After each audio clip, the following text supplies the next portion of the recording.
Reporte 10. Entrevistas y comentarios con los personajes de la política, la economía, la sociedad, la cultura y el deporte que inciden en la vida de quienes habitamos en la península. Reporte 10, conducido por Lilia Arellano, Abelardo Martín y Francisco Rodríguez.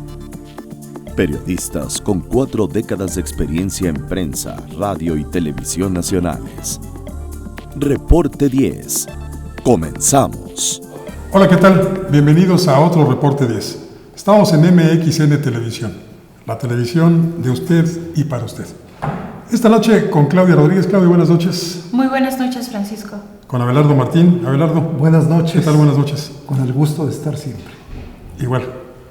Hoy vamos a platicar con un invitado muy especial. Nos honra con su presencia Tomás Miklos. Tomás Miklos es un gran científico mexicano. Ha sido director del ILSE, del Instituto Latinoamericano de Comunicación Educativa, una institución muy importante en todo el continente. Y además, él tiene una carrera académica muy importante. Es químico, es psicoanalista y también, ¿qué más, doctor? Buenas noches. Matemático. Matemático, ni más ni menos. Una gran conjunción de conocimiento y una gran experiencia. Él es autor también de varios libros que nos hace favor de presentarnos esta noche. Tenemos, por ejemplo, Prospectiva, Gobernabilidad y Riesgo Político, muy recomendable, sobre todo en estas épocas en las cuales el país está por seleccionar un nuevo presidente. También la planeación prospectiva para una ciudad creativa, interesantísimo para quienes vivimos en la Ciudad de México y para quienes tenemos a esta enorme megalópolis como capital nacional. Y planeación prospectiva, otro libro de la autoría del doctor Miklos. Y que a mí me parece muy interesante y que todo el mundo debería leer, es El futuro a debate. Doctor, buenas noches nuevamente. Buenas noches, un placer y una oportunidad. La prospectiva. ¿Qué es la prospectiva y cómo la aplicaríamos en este caso en México? La prospectiva es un área de conocimiento que es emergente en los últimos años, realmente a partir de la Segunda Guerra Mundial. A pesar de que el conocimiento general de la humanidad tiene 10.000 años, la prospectiva nace durante la Segunda Guerra Mundial y nace con el propósito de afinar de alguna manera los objetivos que se pretenden con las acciones que se llevan a cabo. Es muy sencillo. ¿Qué hacer y cómo hacer? ¿Cómo hacerlo? A ver, la prospectiva nace porque se decide que para entrar en guerra lo importante es ganar la guerra, no hacer la guerra. O sea, afina es como la punta de la flecha. Eso es lo que hace la prospectiva. Pero la prospectiva se vincula con la estrategia, porque una vez más o menos definido hacia dónde queremos y podemos ir, que es parte de la prospectiva, podemos escoger el mejor de los caminos para poder alcanzarlo. Entonces, la prospectiva se basa en el futurible, que es el mejor de los futuros posibles. Quiere decir que hay muchos, y que entre esos muchos hay uno que puede ser mejor, y donde nosotros, los seres humanos, podemos tener una acción importante para poder alcanzar ese mejor de los futuros posibles. ¿En México aplicamos la prospectiva? En México la aplicamos, hemos tenido muchísimos problemas, en la academia lo hemos aplicado mucho, en la práctica no necesariamente hemos, acatado los compromisos que la prospectiva permite acatar, o sea, no hemos hecho lo que habíamos ofrecido que íbamos a hacer. Esto lo vemos hasta en los planes nacionales de desarrollo, planes regionales, planes sectoriales, etc. Es decir, ofrecemos algo que no vamos a cumplir y finalmente pues no lo podemos cumplir porque ya sabíamos que no lo íbamos a cumplir. Ya ni qué decir de las promesas de los candidatos en campaña, ¿no? Por ejemplo, estamos en una época de promesas. Entonces se genera una gran esperanza, expectativa, pero hay que racionalizarlo. Entonces, en prospectiva trabajamos con elementos cuantitativos, por eso soy ingeniero, y con elementos cualitativos, por eso el psicoanálisis. Entonces, nosotros combinamos estos, porque las decisiones no se toman solamente por cuestiones objetivas, sino por cuestiones subjetivas. Las decisiones más importantes de los seres humanos, sea aquí, sea en Estados Unidos, sea en Rusia, en China, donde quiera, tienen que ver con la parte emocional. Entonces, nosotros combinamos la objetividad y hablamos de objetivar las subjetividades. O sea, podemos trabajar con esta combinación. Esto no se hacía antes, se hizo a partir de la segunda. Ahora ya está en la sociedad civil, ahora lo aplicamos nosotros en la sociedad civil. De ahí nacen, por ejemplo, los límites del crecimiento que se generó por el Club de Roma y que dice, bueno, si seguimos como vamos a acabar mal, ¿sí? Incluso dijeron, el mundo se va a acabar. Bueno, el mundo no se va a acabar, pero de cualquier manera era para asustar a la gente y en ese momento la gente hizo algo al respecto. En ese entonces hicimos algo, por ejemplo, en cuestión de políticas de población, de manera que no creciéramos a la misma velocidad que veníamos creciendo, que era exponencial. O la cuestión de la Revolución Verde, que en México se experimentó y que tenía que ver con un mejor desarrollo de la agricultura para poder nutrir, digamos, a la humanidad. Estos son hechos ya de la sociedad civil muy importantes. Hoy en día me atrevería yo en este momento a meterlo en la materia de cambio climático. Sabemos lo que está ocurriendo, sabemos la tendencia de lo que está ocurriendo, sabemos la catástrofe a las que nos puede llevar si no hacemos algo, y no todos estamos haciendo lo que hay que hacer. Un ejemplo típico, un ejemplo muy llamativo es la salida propia de Trump, del presidente de Estados Unidos, del Acuerdo de París, que era un compromiso internacional de todos los países del mundo, donde Estados Unidos sí estaba y dejó de estar. Doctor, creo que cuando hablamos de cambio climático, pues muchas veces solamente lo asociamos precisamente a estados de temperatura o incluso a cuestiones pluviales, ¿no? Las famosas inundaciones que causan tantas catástrofes y bueno, pues también sentimos mucho calor, sentimos mucho frío y el normal de la población hablamos de que esto es una repercusión o qué es lo que estamos viviendo es el cambio climático, pero yo quisiera que nos diera luz precisamente sobre lo que estamos hablando cuando nos referimos a esto, porque creo que es un asunto mucho más serio, ¿no? Que solo sentir calor, sentir frío o que nos vengan catástrofes como las que estamos hablando, sobre todo por para México la cuestión geográfica pues es muy importante, ¿no? Tanto ubicación y las conformaciones que tenemos. Así es, me parece muy bonita el planteamiento, me parece muy oportuno. México es un país particularmente frágil en materia de cambio climático, o sea, nos afecta o nos afectará o nos afectaría muchísimo más que en muchos otros lugares del mundo. En todo el mundo se habla del asunto, México es frágil en ello y lo estamos viendo. Cuando hablamos de cambio climático estamos hablando efectivamente de la elevación, hablamos de la elevación de la temperatura y que se pretende que no se vaya a elevar más de 2 grados adicionales en los próximos... Sí, es uno de los compromisos del Acuerdo de París que entrará en el 2020, ¿no? El problema es que no lo estamos cumpliendo, o sea que lo prometimos nosotros como uno de tantos países que firmamos este acuerdo y el protocolo de Kioto que le dio origen y sin embargo no tenemos cómo cumplirlo. No lo estamos cumpliendo. Se requiere una política muchísimo más enérgica también por la cuestión de los energéticos. Claro. Pero en fin, es decir, parte del problema es que estamos quemando combustibles fósiles. Es uno de los gravísimos problemas. Y ya ni siquiera los nuestros, estamos quemando los que estamos importando. Estamos importando petróleo, estamos importando gas, estamos importando gasolina para quemarla aquí. Además de lo nuestro, hay un montonal de fábricas y de planteamientos, incluso de automóviles, que emiten estos gases. Los que más producen, ¿no? Sí. A nivel nacional son los vehículos, ¿no? Dicen que son los vehículos. La realidad es que voy a decir una cosa, las vacas. ¿Sí? Sí, también. Las vacas producen, por eso es que apesta. Es decir, no por el CO2, sino por el ácido sulfídrico que pueden estar emitiendo, que es venenoso, que es muy dañino. Bueno, y ahora hay más vacas que nunca. Ahora hay más vacas que nunca porque además estamos exportando leche, estamos exportando crema, y consumiendo un agua. ¿No? Nuestra dieta ha cambiado. Ahora, el cambio climático en principio sí eleva la temperatura del ambiente, pero tiene otras muchísimas consecuencias. No basta con decir tengo más calor o más frío, o hay más lluvias o hay menos lluvias, o más tormentas o menos tormentas, que además se han acelerado, esto no lo podemos negar. El verdadero problema es que nos estamos desertificando. O sea, este es un país que era de origen agrícola y que está dejando de ser agrícola por cambio climático y también por la urbanización, el crecimiento de las ciudades. Se visualiza que en los próximos años el 80% de nosotros vamos a vivir en ciudades, pero quiere decir que nos estamos comiendo el campo. Pero el cambio climático además nos lleva a la desertificación. O sea, aunque no poblemos los desiertos, de cualquier manera están creciendo los desiertos.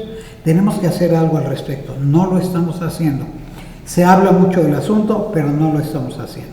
Se habla de reforestación y finalmente con mucha frecuencia cortamos más árboles de los que ponemos y luego no los regamos, o sea, acabamos despoblando. Y la reforestación viene siendo un mito porque se hacen grandes campañas de reforestación, va el titular del Ejecutivo Federal, planta un arbolito, pero ya después de eso nadie se encarga de cuidarlos. No solo eso, un árbol para que tenga una función en materia de cambio climático, o sea, de absorción del CO2, pasan 20, 30 años. O sea, no es el arbolito, es el árbol frondoso, son las hojas. Esto es lo que nos permitiría en un momento dado tener un mayor control. Algunos países lo están haciendo, nosotros no lo estamos haciendo. Pero sí tenemos, por ejemplo, la cuestión de los nopales. Los nopales efectivamente pueden generar una captura de CO2 mucho mayor que muchos de los árboles. Nosotros pudiéramos explotar las nopaleras definitivamente, pero no tenemos la estructura para poder hacerlo.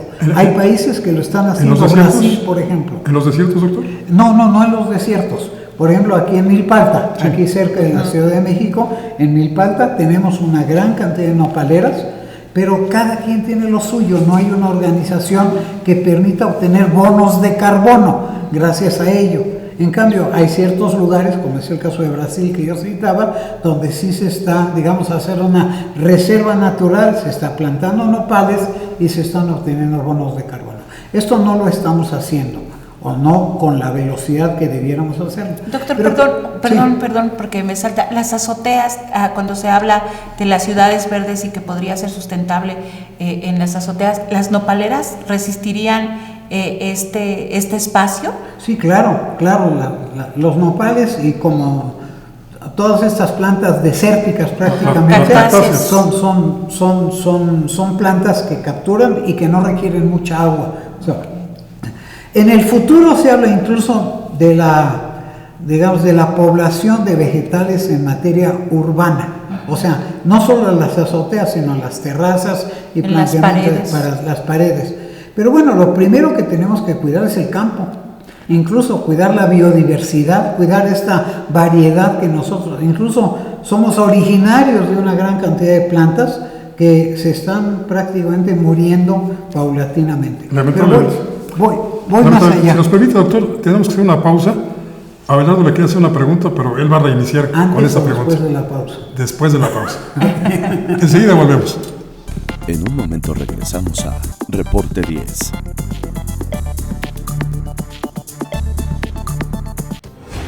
Las cosas que queremos, los proyectos que empiezan, las ilusiones concretadas, necesitan una asesoría legal y una base concreta. Notaría 64. Respaldamos tus actos legalmente.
Regresamos con el doctor Tomás Miklos, especialista en diversas materias, pero estamos hablando de un tema especialmente delicado, complicado y muy manoseado, el cambio climático. Y a lo largo de tu exposición, yo recordaba la vocación depredadora que tenemos los mexicanos, o aparentemente eso es lo que vamos demostrando. Nos acabamos el petróleo, nos acabamos la minería, intentamos acabarnos el turismo también con la sobreexplotación. Y tocaste un tema que para mí es fundamental, ver el cambio climático no como una moda ecologista, sino verlo desde la perspectiva de la producción de alimentos. Si el país se desertifica, los mexicanos no vamos a tener que comer. Definitivamente, es uno de los elementos muy importantes. No vamos a tener suficiente comida, puesto que la comida viene del campo y lo estamos agotando, de una manera o de otra. Pero voy a ser todavía más enfático en cierta materia. Esto del cambio climático proviene del CO2, del dióxido de carbono, que emitimos cuando quemamos los combustibles, por ejemplo, ¿no? Esto es la razón de ser y donde se tiene que atacar. Bueno, esto que tiene efecto sobre la tierra y que tiene este efecto de que producimos menos alimentos, pero que también va a tener algunos efectos secundarios como el renacimiento de enfermedades, el renacimiento de cierto tipo de insectos que ya habían desaparecido, incluso enfermedades muy importantes, y que ahora con el cambio climático pueden reaparecer, porque es un cambio efectivamente. Pero quisiera hablar del mar, porque en el mar este dióxido de carbono produce ácido carbónico. Esto quiere decir que no vamos a poder ir a la velocidad adecuada para que todos los organismos vivos que están en el océano puedan seguir vivos. O sea, la evolución es muy lenta, el proceso evolutivo ha sido muy lento a través de los años y nosotros estamos acelerando un proceso de desnutrición. Estos vegetales y animalitos no van a tener tiempo suficiente para adaptarse a las nuevas circunstancias. Quiere decir también alimentación, porque mucho de nuestra alimentación viene del mar. Entonces lo estamos contaminando, no solo con la basura que se ha, digamos, publicitado mucho, también con la cuestión del CO2. Y estamos emitiendo cantidades gigantescas.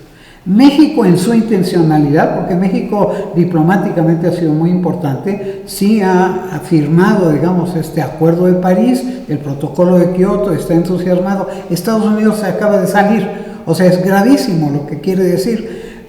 Quiere decir que por motivo de una mano de obra, digamos, de carácter coyuntural, de corto plazo, estamos perdiendo la oportunidad de largo plazo. Por eso la perspectiva es muy importante, porque toma en cuenta el largo plazo. El largo plazo es el calentamiento global, la acidificación de los océanos, el derretimiento de todo lo que son los hielos de todo el planeta. Pero en México, que tenemos muchas costas, que éramos, digamos, estábamos dichosos geográficamente de tener muchísimas costas, por lo tanto en México tenemos un gran problema, porque al acidificarse, ya tenemos un gran ejemplo del lado del Golfo de México. Es conocido el caso de Quintana Roo, de Tabasco, etc. No es tan conocido el caso de Yucatán, pero voy a poner un ejemplo. La península de Yucatán es una península calcárea, o sea, este es todo su origen calcáreo. Esto se come con el ácido carbónico, quiere decir que lo estamos destruyendo. Hoy en día comentábamos, digamos, fuera del programa comentábamos, hasta arena estamos importando. Entonces ahora resulta que importamos maíz, importamos petróleo, importamos gasolina, importamos gas y hasta arena estamos importando. O sea, no es producto de los ciclones y demás, sino es de la acidificación. Es la acidificación, pero también los ciclones. Sí. O sea, se ha acelerado la existencia de estos ciclones que vienen ahora casi como avioncitos, uno detrás del otro. Es muy importante. Todo eso es cambio climático. Las razones, las causas son más directas cuando hablo de CO2, o sea, de la producción de CO2. Por lo tanto, ahí puedo incidir. Yo debiera poder capturar el CO2, Ahora se habla mucho de las energías, digamos que son renovables en un momento dado, como la eólica, la fotovoltaica. Por ahora son caras, por ahora no han sido suficientemente rentables y tienen otra serie de problemas. Los vemos por ejemplo, en el caso de Tehuantepec, etcétera, donde los campesinos en Oaxaca han venido protestando. Tienen otros efectos. Pero bueno, ese es el futuro. Pero es un futuro de muy largo plazo. Va a convivir con el petróleo. Si nosotros no creyéramos que el petróleo se va a seguir utilizando, no tendríamos estas rondas 3 de petróleo, de gente que está interesada en invertir en eso, millonadas de dólares, de otras monedas extranjeras, y que en un momento dado están invirtiendo a largo plazo. La pregunta es, ¿por qué nosotros no pensamos a largo plazo? La pregunta sería, doctor, en ese sentido. Usted dice que ha habido y lo hemos constatado, una gran labor diplomática de nuestro país en los foros internacionales que tienen que ver con el combate al cambio climático. Incluso se ha plasmado en el texto constitucional, en diversas leyes, se ha plasmado el compromiso de México. ¿Sí? Bueno, la Constitución no la cumplimos y para lo más elemental, creo que para esto tampoco. Pero lo pasado. En la agenda de los candidatos a la presidencia de la República, ¿cómo aparece el combate al cambio climático? No aparece. ¿Cómo? No aparece, realmente no se ha hablado del asunto. Es porque esa es la conciencia de una visión de Estado, claro, no de gobierno, claro, no de una campaña para un gobierno, sino realmente de la construcción de una nación. Entonces, eso es lo que trabajamos en Prospectiva. Y en materia de cambio climático es una de las mayores amenazas para el mundo, pero también particularmente, yo decía que México es frágil, particularmente para México. Tenemos muchas costas que se están destruyendo, por cierto, por lo menos del lado del Atlántico, por lo menos del lado del Golfo de México, se están destruyendo. ¿Qué va a pasar con esa gente que se está, digamos, viendo inundada por las aguas, como fue el caso de Villahermosa en el caso de Tabasco? Desplazamientos. Desplazamiento quiere decir una migración violenta, fuera de control, a menos que ejerzamos la fuerza pública, cosa que no es lo que yo estaría buscando necesariamente. Bueno, ya tenemos desplazamientos por la inseguridad. La presencia del narcotráfico en los estados del norte del país ha obligado a muchísimas familias a mudarse. Exacto, y todo es fuera de control. Todo. Este fuera de control quiere decir seguridad nacional. O sea, uno de los elementos consecuentes del narcotráfico, de la violencia y del cambio climático es precisamente la falta de seguridad nacional. Pero no solamente seguridad nacional desde el punto de vista militar, la seguridad en general, o sea, la salud, la educación, el empleo, una gran cantidad de elementos. La alimentación, los índices de bienestar.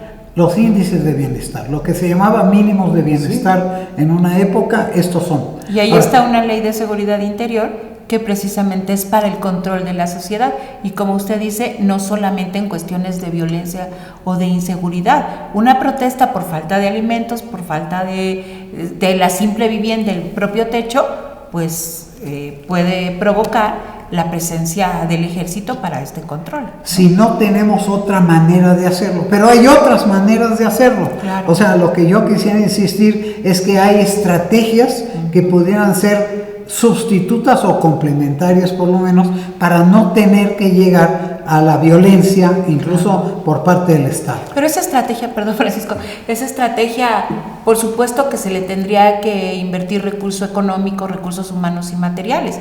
Y sabemos que en este país, pues lo que es cuestión ambiental, educación, cultura, incluso investigación, pues parece que esos renglones del gasto público, que se destina del gasto público, pues están en números rojos, ¿no? Sí, a veces aparecen en los presupuestos, pero no se ejercen para otra cosa. Pero yo voy a poner, por ejemplo, en la cuestión de cambio climático, no podemos negar que va a haber una convivencia, voy a llamarle, de los elementos nuevos como son estas energías renovables y con lo que son los energéticos tradicionales. Si no, no habría intereses en petróleo, aquí y en Arabia Saudita. Es decir, eso es muy importante. Hay que eliminar el CO2 que produce quemar esos combustibles. Yo tengo un proceso patentado para eliminar el CO2 y crear carbonatos. No lo hemos hecho, no hay la dedicación, digamos, de la inversión necesaria. Ya no hablemos de la iniciativa privada, del gobierno que sería el interesado en cuestiones no solamente de seguridad nacional, sino particularmente de la sustentabilidad o de lo que se llama el desarrollo duro que necesitamos nosotros para este país y que podemos. Es más, si no lo hacemos rápido, a lo mejor no lo vamos a poder hacer nunca. Doctor, le voy a preguntar al psicoanalista Miklos. Habla usted de asustarnos ante el cambio climático. Habla usted de inyectar miedo. El miedo también ya se utiliza en cuestiones políticas. El peligro para México, el corrupto que te puede llegar a gobernar, etc. ¿Qué papel juega el miedo en todo esto? A ver, le voy a platicar la historia de lo que ya llamábamos los límites del crecimiento, que es un asunto del Club de Roma y que generó con matemáticas y con computadoras, pero en fin, una cosa un poco sofisticada, generó la idea de que había que hacer algo para que no se nos acabaran los recursos alimentarios, entre otras cosas, pero también el agua y también el oxígeno del aire que nosotros necesitamos para el crecimiento de la humanidad. Y salieron las políticas públicas que tienen que ver con el control del crecimiento de la población, las políticas de población, y la cuestión de la revolución verde que tiene que ver con el incremento. Todavía seguimos discutiendo toda esa cuestión de los cambios genéticos y lo seguiremos discutiendo. Pero en este momento habría que tomar qué es lo que lograron, cómo se logró que la humanidad reaccionara, que las Naciones Unidas, que los gobiernos de los países, entre otras cosas, entre otros México, pudieran actuar asustando a la gente. Se mencionó que el mundo se iba a acabar. Eso no es cierto. No es que el mundo se fuera a acabar. Quiere decir que no va a haber recursos suficientes, quiere decir que se van a incrementar las brechas entre pobres y ricos, por ejemplo, ¿no? Es decir, es una de las tendencias que vivenciamos con muchísima aceleración en el caso mexicano, por cierto. Bueno, todo eso hay que tomarlo en cuenta. Hoy, cuando hablamos de cambio climático, es lo que hay que considerar, o sea, hay que evitar llegar a esos extremos. Pero ¿Cómo lo evitamos? Hay que dejar de pensar en elecciones y gobiernos que se dedican a las elecciones y que se dedicaran a gobernar. Eso es lo que yo llamo visión de Estado, no visión de gobierno, no visión electoral y menos electorera, que es un poco lo que nos está ocurriendo en estos días. Es decir, no se trata simplemente de discursos vacíos, se trata de poder aprovechar la ciencia y la tecnología, etcétera, para poder crear un desarrollo sustentable, un desarrollo duro, como le llamamos ahora. Ese es México, el México que deseamos. A ese le llamamos futurible. Futurible quiere decir el mejor de los futuros posibles. Para ser mejor quiere decir que hay otros. Hay que ver que no se trata del destino, o sea que sí podemos hacer algo para estar en otro escenario. Eso es lo que trata la perspectiva. Y luego todavía se acentúa con la estrategia para ver qué es lo que hay que hacer para poder alcanzar ese escenario que es deseable y posible. No solamente deseable y no solamente posible, sino que es conjunto deseable y posible. La utopía no va a dar, o sea, los sueños dorados, guajiros o las promesas que en este caso son electoreras muchas veces, no se van a dar, no son factibles. Jugamos chueco, es decir, ponemos la pirinola y en lugar de leer ahí todos toman, leemos toma todo, y entonces hay unos que toman todo. Lamentablemente. Vamos a una pequeña pausa, doctor. Enseguida volvemos. En un momento regresamos a Reporte 10.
cosas que queremos, los proyectos que empiezan, las ilusiones concretadas, necesitan una asesoría legal y una base concreta.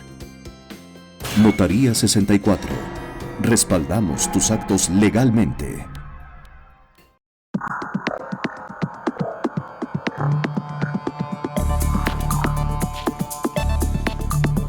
Regresamos aquí a Reporte 10 en una charla demasiado aleccionadora, apanicadora también, ¿no?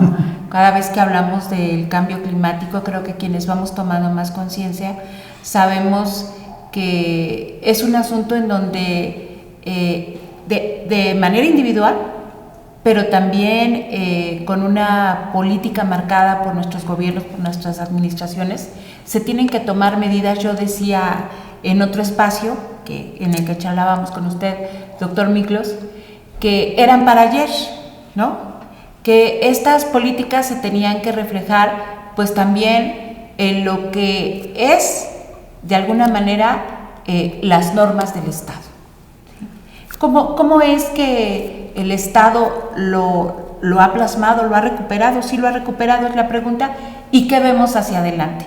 ¿En dónde se tiene que plasmar y qué es lo que se tiene que hacer para contribuir a bajar, sobre todo el CO2 y la temperatura, pues qué es lo que nos está afectando en el cambio climático y que va más allá, como lo hemos conversado en esta charla?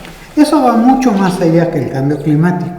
La realidad es que hemos disminuido nuestra capacidad de respuesta.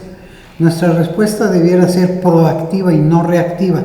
Es como si a mí me asaltaran en la calle y en ese momento yo no pudiera tener el tiempo de decir, espérame tantito, déjame ir a preguntarle a mi asesor qué es lo que tengo que hacer. No tengo tiempo, ahí tengo que ser reactivo.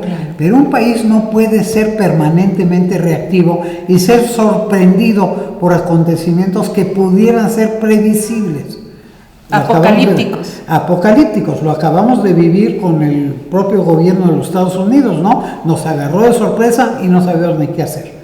Bueno, todo eso en alguna época en este país lo manejábamos a través de planes nacionales de desarrollo y luego planes regionales y planes sectoriales, etcétera. Hoy en día, esto que se hacía antes de que entrara el gobierno ya no se hace. Se hace durante los primeros meses de gobierno, pero quiere decir que están ya haciendo otra cosa. Se hacen para cumplir con el requisito burocrático o jurídico en dado caso, o mediático. Además los copian, además, una copia. Es una copia de lo anterior o copia de cualquier otro país que no es el nuestro. Claro, tiene una experiencia. ¿Cómo? Creo que tiene una experiencia porque ella participó en alguna ocasión en la elaboración de un plan nacional de desarrollo, hizo una propuesta y sorpresa, literalmente apareció publicada así el plan de desarrollo. Sobre migración. Sobre migración. Hace tiempo. Sí, hace tiempo. Sí, yo también participaba en los planes nacionales de desarrollo, era la consulta a los académicos, digamos, ¿no? Esto ya no se hace. Ya no se hace. Hoy en día no tenemos un plan, y mucho menos un plan de largo plazo. Se habla de México 2030 y cosas por el estilo, pero no nos estamos aplicando. Alguna vez hicimos un estudio sobre los planes de desarrollo y las realidades que se venían dando al final de cada sexenio. ¡Oh, qué barbaridad! Creciente la brecha, o sea, lo que se dice o lo que se promete está mucho más alejado de la realidad cada vez. En este momento nos está ocurriendo. Y además, el riesgo que estamos corriendo es que con el tipo de campañas que estamos teniendo en este momento, lo vayamos a repetir. O sea, van a ser promesas de Tlatoani. En el vacío. De sueños dorados, de sueños guajiros. Ese te lo firmo y te lo cumplo. ¿Perdón? Ese te lo firmo y te lo cumplo. Eso. Es retórica. Es retórica, sí. La realidad es que no hay el rendimiento de cuentas. Tampoco. Ha crecido la impunidad, ha crecido la inmoralidad, ha crecido la violencia, han crecido muchos de los elementos que pudieran no haber crecido. Pero el hubiera no existe. Lo que queremos es que en el futuro, por eso es la construcción del futuro, en el futuro estos elementos puedan ser corregidos. corregidos en función de nuevas circunstancias. Voy a poner un ejemplo. El mundo está cambiando, todo el mundo está cambiando. Toda la tecnología que está impregnando a la mayor parte de los países, incluyendo el nuestro en ciertos sectores, toda la tecnología va a cambiar la manera de hacer, de ser, de ganar dinero o de hacer las cosas en un momento dado. Todo eso tiene que ser previsto y por lo tanto tomar las medidas adecuadas. Si yo no me capacito o no capacito a la población o no formo a la población para esos cambios, hoy hablamos de tiempos posnormales, no va a alcanzar el tiempo de hablar de ello, pero que tiene que ver con lo caótico, que tiene que ver con las contradicciones. Hoy hablamos de los tiempos líquidos, o sea, de adecuarse a las circunstancias que pueden venir. Yo tengo que estar preparado para lo que pudiera venir, como en el caso del asalto. Yo debiera tener preparado qué hago si me asaltan, o si me asaltan en la calle, o en el coche, o en el caballo, lo que fuera, lo que yo debiera haber pensado antes, porque sobre el momento ya no va a haber tiempo. Entonces, eso es previsión, eso es anticipación, que forma parte de la prospectiva. Y por lo tanto, hay que crear la estrategia en función de la prospectiva. Eso lo debiéramos hacer. Ahora, en materia de cambio climático, pues si ya sabemos las consecuencias, ya sabemos lo que pudiéramos sufrir, debiéramos nosotros hacer algo al respecto. ¿Y qué podemos hacer con un gobierno ausente en esta materia? Bueno, uno de los problemas que se han dado es muy importante, es importantísimo, es una cuestión de liderazgo. ¿Sí? Necesitamos un verdadero liderazgo y además una vinculación de los intereses de todos los que formamos parte de una nación. Quiere decir, ni siquiera solo los ciudadanos, porque los niños todavía no son ciudadanos. Entonces, toda la población debiera participar. Pero creo que a veces son los que más hacen en este asunto del cambio climático. A eso iba yo a preguntarle precisamente. Yo creo que tenemos esperanzas. Las nuevas generaciones, los niños, jóvenes, algunos millennials ya, hablan precisamente del cuidado del ambiente. Hablan, desde el hogar, no fumes, tira la basura en su lugar. Báñate en 5 minutos o en menos. Sí. A ver, es totalmente cierto. Hay una cierta conciencia popular, voy a llamarle, una cierta sensibilidad popular en esta materia, pero se requiere una masa crítica. Se necesitan acciones mayores, políticas públicas. ¿Sí? Por ejemplo, yo sé que es muy importante que la gente, en dado caso, no fume, porque fumar, aparte de que hace daño, contamina. Está bien, es muy importante. Pero hay fábricas en este momento, fábricas, digamos, de petróleo, fábricas de gasolina, fábricas de cemento, fábricas de azúcar, etcétera, que están ¿cómo? De asfalto. De asfalto, que están contaminando gigantes. Entonces, si yo retengo eso, yo puedo disminuir el incremento de la temperatura, el deterioro. Entonces, pero eso requiere de política pública, no solo de acciones de la población. De buena voluntad de la población. Eso es, que es un poco lo que nos pasó en el temblor, ¿no? Es decir, nosotros debiéramos estar preparados, es una tierra susceptible de muchísimos temblores, debiéramos estar preparados, bien preparados. En el último temblor, en el penúltimo temblor, porque no fue el último, yo vi el simulacro. Bueno, era ridículo el simulacro, y la prueba es que cuando vino el temblor, todo se vino para abajo. 2 horas después. Sí, 2 horas después yo lo vi las dos cosas, porque casualmente circulaba por esas calles. Bueno, vi las dos cosas y dije yo, estos están vacilando, con toda franqueza. No se está tomando en serio. Abelardo y a mí nos tocó también, veníamos para acá y vimos a la gente en el simulacro. Y era tal el relajo y el desorden que Abelardo hizo un comentario: ¿y si temblara ahorita? No tembló en ese momento, tembló 2 horas después. Y verdaderamente no estábamos preparados. Lo tomamos a chacota, todo lo tomamos a broma. Es que no, vamos, a pesar de que hay cierta conciencia, no hay la acción que corresponda. Y una parte de la acción es el compromiso que podamos tener con lo que hemos visualizado. Por eso hablo yo de proactivo, no reactivo, no reaccionar a lo que ya pasó o a lo que en un momento dado está pasando, sino realmente pensar lo que pudiera pasar y qué hacer en caso de que suceda esto o lo otro. Eso es técnica de escenarios, esto no estoy inventando algo, no es una obra de Dios, es una obra de nosotros, los seres humanos. Así es. Pero fíjate, el ejemplo más claro es la ausencia que hay de la secretaría responsable, del despacho, el despacho del presidente responsable de los asuntos del medio ambiente. ¿Qué sabemos de ellos? Bueno, ¿dónde están? ¿A qué hora van a accionar? Que es el esposo de una de las favoritas de los Pinos, ¿no? A reaccionar. Lo que sabemos es eso, que el titular es el esposo de una de las favoritas de los Pinos, pero hasta ahí, ¿no? Pues sí, pero ante la gravedad del cambio climático, ¿cuál es el papel de México, aparte de ir a los foros internacionales a hacer un discurso y decir que vamos a hacer la tarea? A lo mejor confundimos y pensamos que los foros internacionales también son campañas electorales. Bueno, es muy interesante esto, y aprovecho unos minutos. Yo he participado en varios foros internacionales. He visto cómo la parte diplomática de este país se ha deteriorado también.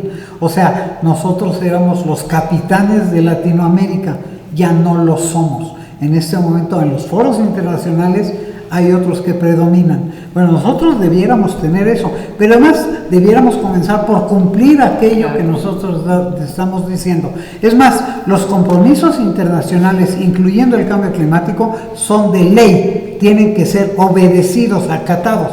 No lo hacemos y tampoco rendimos cuentas al respecto. Hay en preparación algunos de sus libros también próximos a publicarse. ¿Cuáles son? Sí, tengo 2 libros que están próximos, bueno, están semi-publicados, pero se van a publicar. Uno se llama México ante la complejidad del cambio climático, no sé dónde se puede ver, Prospectiva, escenarios y estrategias, y que trata precisamente de esto, no solamente de la parte técnica o científica, sino realmente de las cuestiones de seguridad, y particularmente de seguridad nacional. Lo lleva a ello, que cubre otras cosas que es el cambio climático. El otro se llama Buena Educación para Todos, que son estrategias líquidas para un futuro aleatorio, el caso de México. Bueno, los dos son el caso de México en realidad, pero bueno, son propuestas ya, digamos, sólidamente soportadas por la academia. Esto es lo que serían los libros.